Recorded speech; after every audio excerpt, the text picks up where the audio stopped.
Excellencies, the Pakistani nation as well as the state has responded courageously to this catastrophe.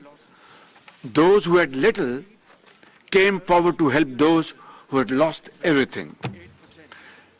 Millions volunteered to feed, clothe and shelter their unfortunate brothers and sisters. 20,000 troops, hundreds of helicopters, aircrafts and motorboats were mobilized for round-the-clock rescue operations. And in that, I count those wonderful contributions from our friendly countries in the Middle East, in Europe, Far East, and from other parts of the world. They saved thousands of lives and quickly restored disrupted communications.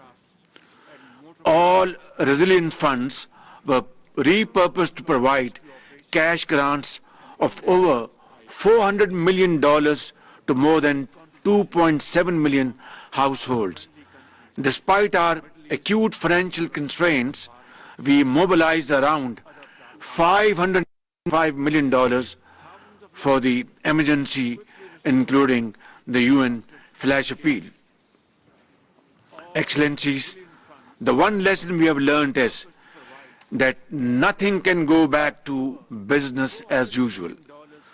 Tough choices will continue to be made, and I am painfully aware that a taxonomy of harder and harsher reforms will make lives on the Pakistani streets and villages harsher than ever before.